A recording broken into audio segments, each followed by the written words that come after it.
পিঠের চামড়া একটাও বাকি থাকবে না যারা গানটা বাজাচ্ছ এই মুহূর্তে। কেউ যাবেন না এখান থেকে। জো জাহাঁ পর হ্যায় ওয়াহাঁ পর बैठे रहे।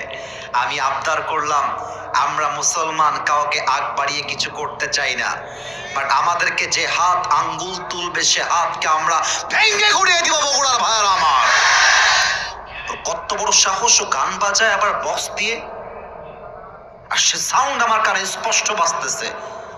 But I am trying to control myself, কারণ আমার বিশ্বাস ছিল যে বন্ধ হবে, তাও বন্ধ হচ্ছে না। না, যেটাই হোক, এটা এখানে না ভাই, গান বাজছে, আপনি শোনেন না, আমার কানে আসছে এটা। প্রিয় ভাইয়ার আমার, আমি বলি আমরা কোনো প্রকার কোনো বিশৃঙ্খলা চাই না। আমার কথা একটা, বগুড়ার মাটি এটা সাধারণ মানুষের মাটি, এটা ভদ্র মানুষের মাটি। এখানে উল্টা পাল্টা করলে কিন্তু আমরা চুল পরিমাণ বরদাস্ত করতে পারবো না, ঠিক কিনা বলেন?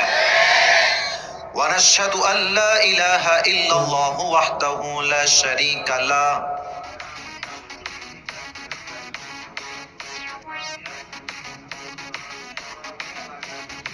আপনার বললেন এটা বক্সের সাউন্ড, ভাই আমি কি নতুন নাকি রে ভাই? আমার বয়স কি আপনার খুব বাচ্চা মনে হয়? আমি তো চুপ আছি। Why the sound is creating right now? Sound হচ্ছে কেন? বাজাচ্ছে, এটা আমি শিওর, 100% শিওর। এখানে বগুড়ার সোলপোল বসে আছে, ওদিকে খেপাই দিবেন না।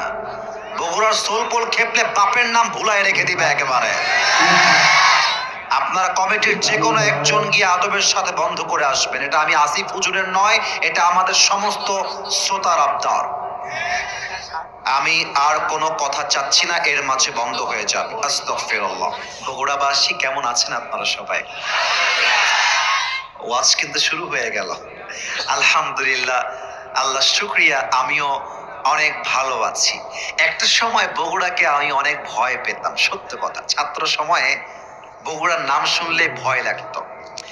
বগুড়াতে আমি আবার পড়াশোনা করেছি। বগুড়ার জামিল মাদ্রাসা, একটা বড় মাদ্রাসা আছে, হয়তোবা আপনারা চেনেন। ওখানেও আমি পড়াশোনা করেছি। Maybe it has been 8 years or maybe 10 years back, অনেক বছর আগের কথা। তখন আমি দেখতাম বগুড়ার মানুষ একটু এমন টাইপের, আমি জানি না আপনারা একমত হবেন কিনা। বগুড়ার মানুষ হচ্ছে ভালোবাসলে আই লাভ ইউ, না বাসলে আই হেট ইউ। মুনাফিকি স্বভাব কিন্তু বগুড়ার লোকের মাঝে নাই। স্ট্রেট ফরওয়ার্ড কথা বলে। কথা ভুল বললাম না ঠিক বললাম? বলেন।